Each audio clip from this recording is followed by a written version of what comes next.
Russ Bradford is one of a kind. He's one of the world's greatest dribblers. Russ Bradford is the hub of a wheel down here in the Southwest. He's got this incredible reputation as this ball-handling wizard and teacher, renowned teacher of children, really. We wanted to start a basketball camp back in the early 80s after he started the mini dribbler program. Kids 7 to 10 years old, they come in as 7 years old as a freshman. They stay when they're 8, 9, 10 and leave as seniors at 10 years old. They do globetrotter tricks at halftimes at basketball games. They just knock the crowd out. People go crazy when they see these little kids doing all the tricks. So we had this camp thing going. We were making thousands of dollars, charging kids $200 a week. We worked for Coach Don Haskins here at University of Texas at El Paso. People were coming from all over the state of Texas and New Mexico and Arizona to be taught by Bradford. Made a lot of money. So he came to me after we did this for a year or two and didn't feel comfortable with it. There were too many other camps charging $200 around the nation. Russ really got involved with Rocky and his legacy after his death. He once called me and talked many things about how we could do some things to help Rocky continue to grow in this community. And then Russ came to me and said, I don't like this. I'm teaching kids and charging them money. And there's kids in El Paso that can't afford to come to my camp. I want to help those kids instead. UTEP, all the local colleges and universities, they all have their camps that cost $200. Let the kids that can afford them go to those camps, but let's get down to the Barrio and help the kids that need some help. So we went to the Barrio, we charged each kid $1, and that's where the Basketball in the Barrio camp was born.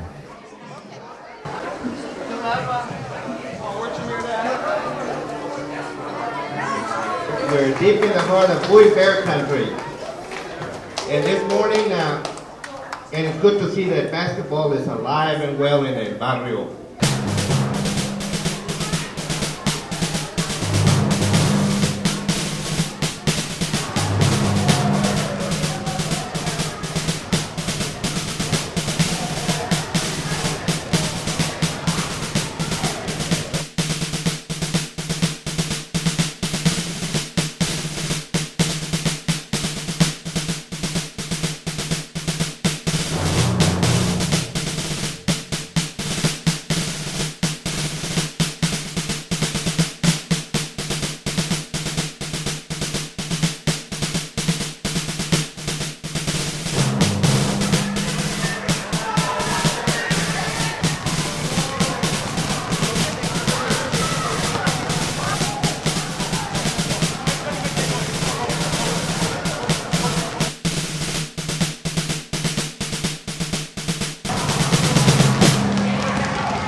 Every year, all these people get together and they go down to the Segundo Barrio and they put together this camp. It's mostly kids from the Barrio, but they bring kids from all their other parts of El Paso. So you have this incredible mixture of economic classes, of these kids doing things together and playing. And it's not only about basketball, of course. If you're there for any length of time, you know it's not about basketball. Basketball is sort of like a scam. The real thing is about culture. Our camp certainly is more unique and more special.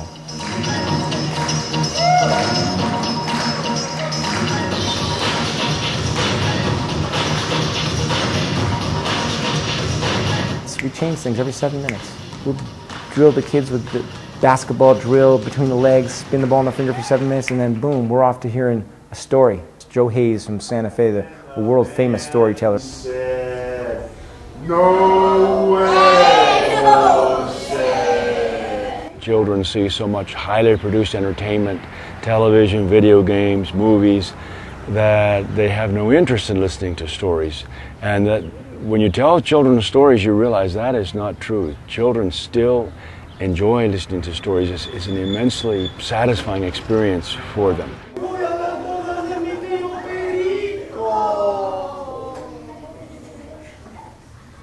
Nothing happened. And then Jose figured out what the problem was. You know what the problem was? The man couldn't speak Spanish. But it wasn't a big problem because Jose could speak 2 languages. He could speak Spanish and learning you kids know how to speak two languages. It's wonderful to use a sport like basketball and focus on that interest that the children have in the physical activity, and then really stimulate their minds with introductions to different types of artists, different types of thinkers, different important figures from the neighborhood. We have one more guest that I want to introduce to you. He grew up in this neighborhood, and he dreamed, he loved El Paso. He could have gone to a lot of different places, and he stayed in El Paso, and eventually he became mayor of El Paso. And we're really lucky today. He grew up here. He had a dream of what he wanted El Paso to be. He wanted El Paso to be the greatest city in the world. And he dreamed about El Paso and how he wanted El Paso to be. And so he's come here today to talk to us. Let's give a big hand for Mayor Ray Caballero.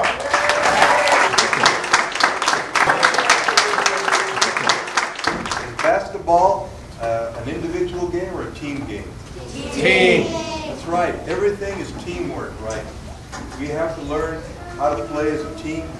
Greg Foster comes every year and says hello to the kids and gives wonderful stories about his days in the NBA, Garden Shack, you know, and Tim Hardaway and Antonio Davis. And we just have wonderful guests and lecturers that these kids otherwise would never meet.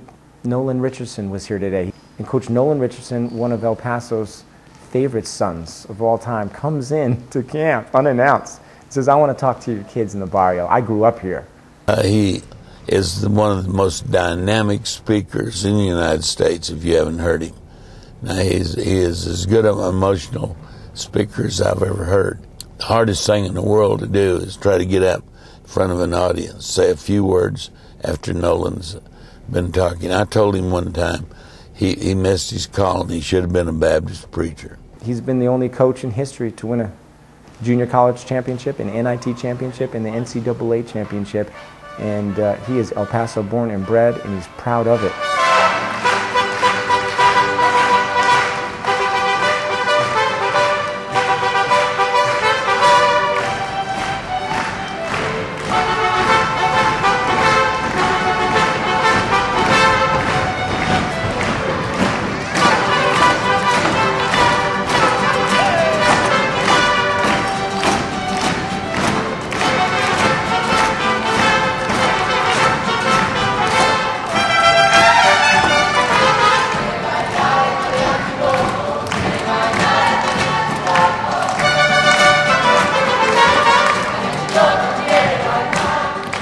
I was born and raised here in El Paso, Texas.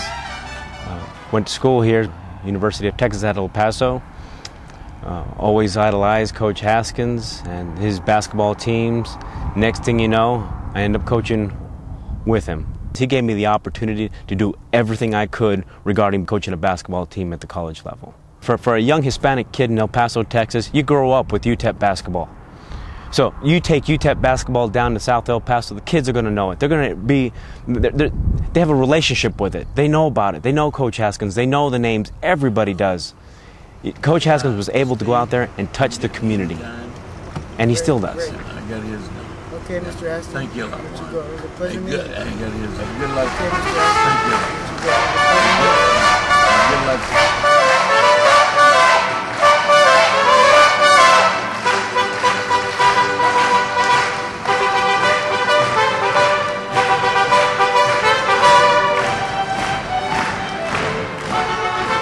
I've been to hundreds, thousands of basketball camps all around the United States, as a matter of fact. And if you walked in the Armijo Center, you step your foot in there, you're going to see something entirely different. That's what makes it so special.